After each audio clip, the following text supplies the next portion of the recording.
Trapped by Robert Louis Stevenson. Chapter 27. I Come to Mr. Rankeillor. The next day it was agreed that Alan should fend for himself till sunset, but as soon as it began to grow dark, he should lie in the fields by the roadside near to Newhalls, and stir for naught until he heard me whistling. At first I proposed I should give him for a signal the bonny house of Airlie, which was a favourite of mine, but he objected that as the piece was very commonly known, any ploughman might whistle it by accident, and taught me instead a little fragment of a Highland air, which has run in my head from that day to this, and will likely run in my head when I lie dying.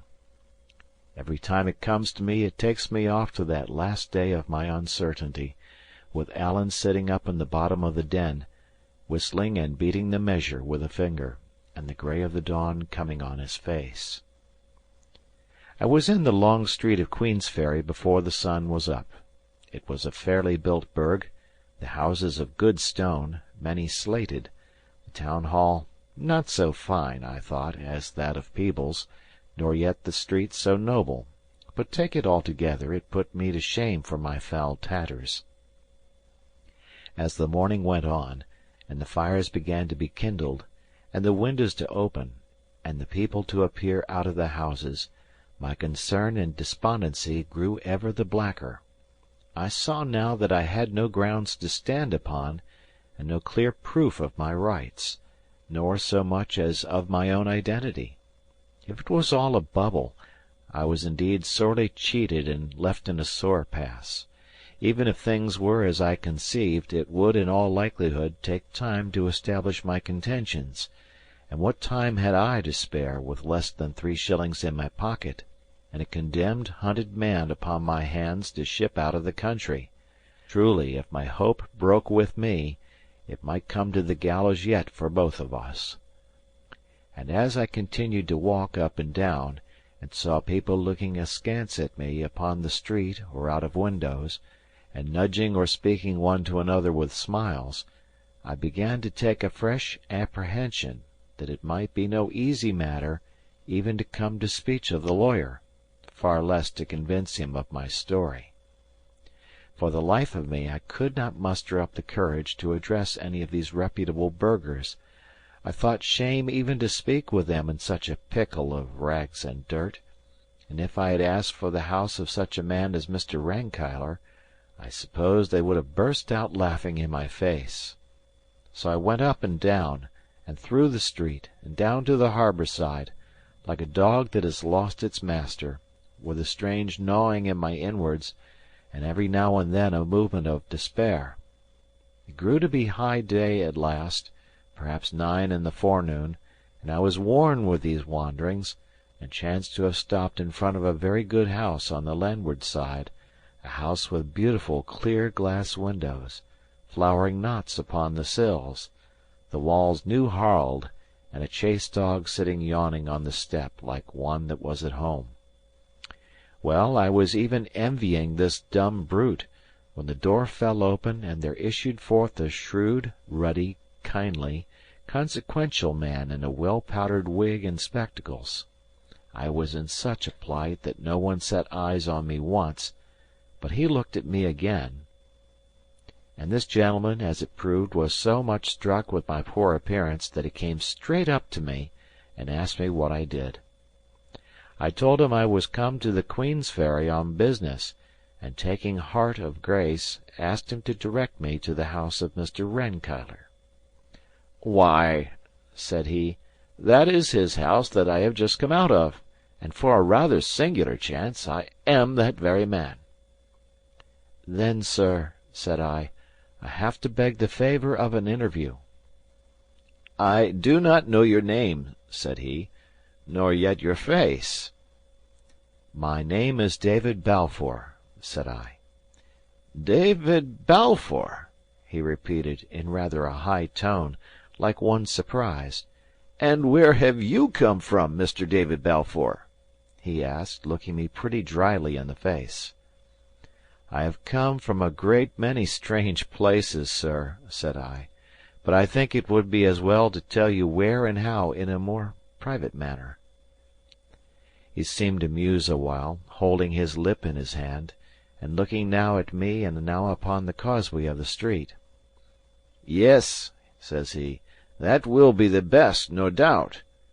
And he led me back with him into his house, cried out to some one whom I could not see that he would be engaged all morning, and brought me into a little dusty chamber full of books and documents.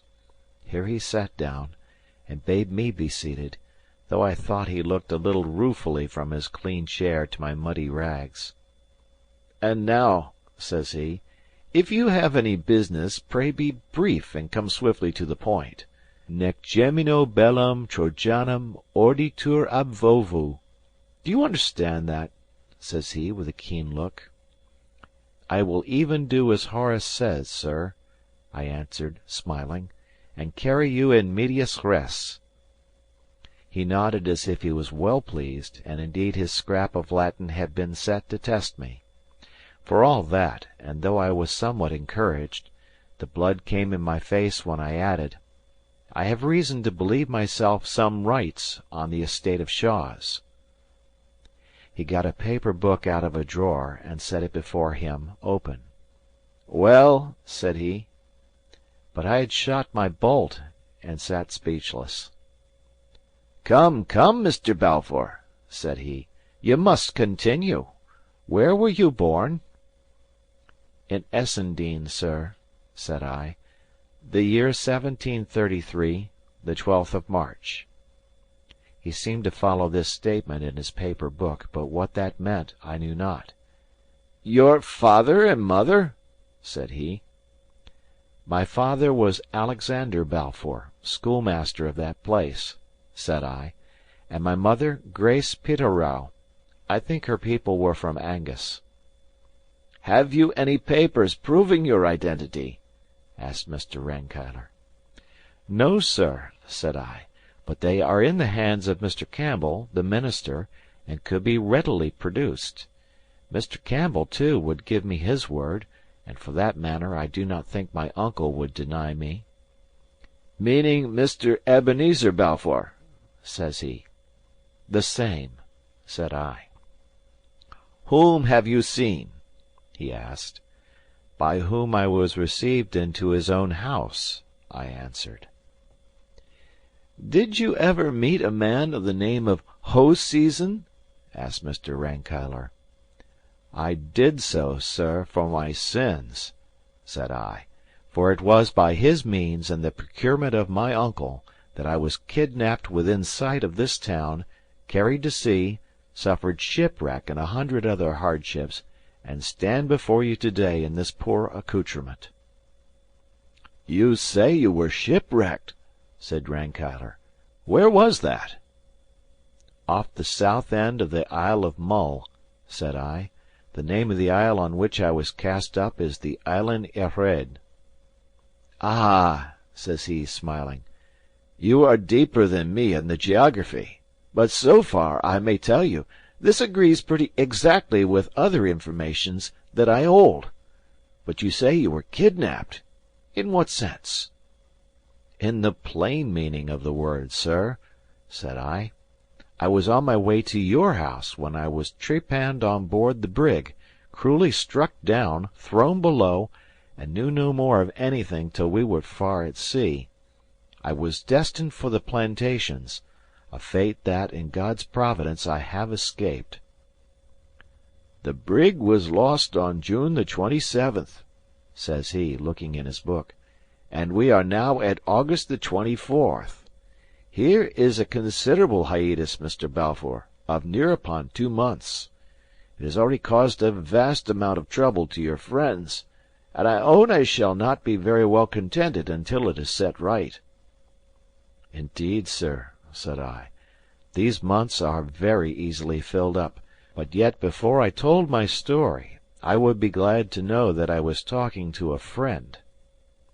"This is to argue in a circle," said the lawyer. "I cannot be convinced till I have heard you.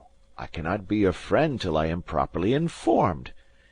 If you were more trustful, it would better befit your time of life. And you know, Mr. Balfour, We have a proverb in the country that evildoers are aye evil dreaders." "You are not to forget, sir," said I, "that I have already suffered by my trustfulness, and was shipped off to be a slave by the very man that, if I rightly understand, is your employer." All this while I had been gaining ground with Mr. Rankeillor, and in proportion as I gained ground, gaining confidence. But at this sally, which I made with something of a smile myself, he fairly laughed aloud. "No, no," said he, "it is not so bad as that. Fui non sum. I was indeed your uncle's man of business, but while you, immerbis juvenis custode remoto, were gallivanting in the West, a good deal of water has run under the bridges, and if your ears did not sing, it was not for lack of being talked about. On the very day of your sea disaster, Mr. Campbell stalked into my office, demanding you from all the winds. I had never heard of your existence, but I had known your father, and from matters in my competence, to be touched upon hereafter, I was disposed to fear the worse. Mr. Ebenezer admitted having seen you, declared, what seemed improbable, that he had given you considerable sums, and that you had started for the continent of Europe, intending to fulfil your education, which was probable and praiseworthy. Interrogated how you had come to send no word to Mr. Campbell, he deponed that you had expressed a great desire to break with your past life. Further interrogated where you now were, protested ignorance, but believed you were in Leyden. That is a close sum of his replies.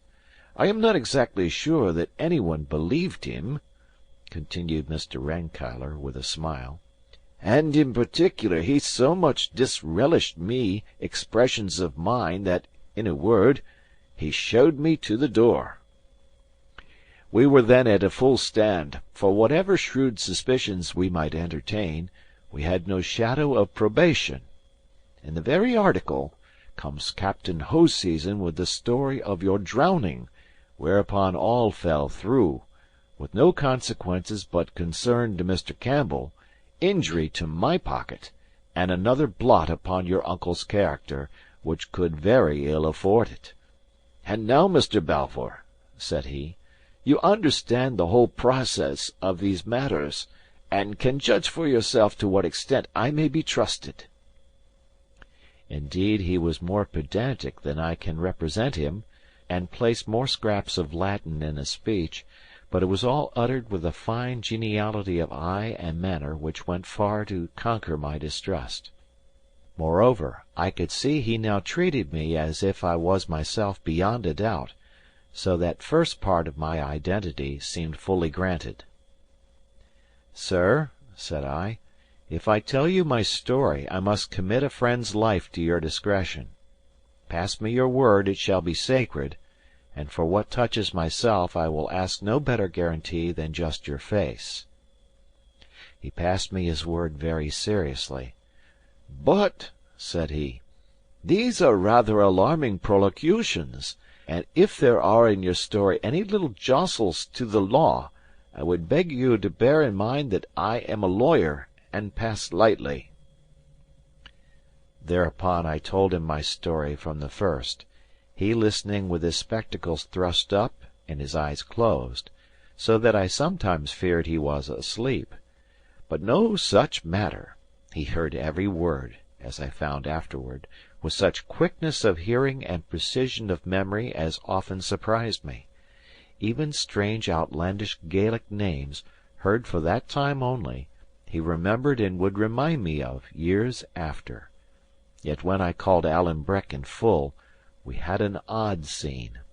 The name of Alan had of course rung through Scotland, with the news of the Appin murder and the offer of the reward, and it had no sooner escaped me than the lawyer moved in his seat and opened his eyes. "I would name no unnecessary names, Mr. Balfour," said he, "above all of Highlanders, many of whom are obnoxious to the law." "Well, it might have been better not," said I. but since I have let it slip I may as well continue. "Not at all," said Mr. Rankeillor. "I am somewhat dull of hearing, as you may have remarked, and I am far from sure I caught the name exactly. We will call your friend, if you please, Mr. Thomas, that there may be no reflections. And in future I would take some such way with any Highlander that you may have to mention, dead or alive."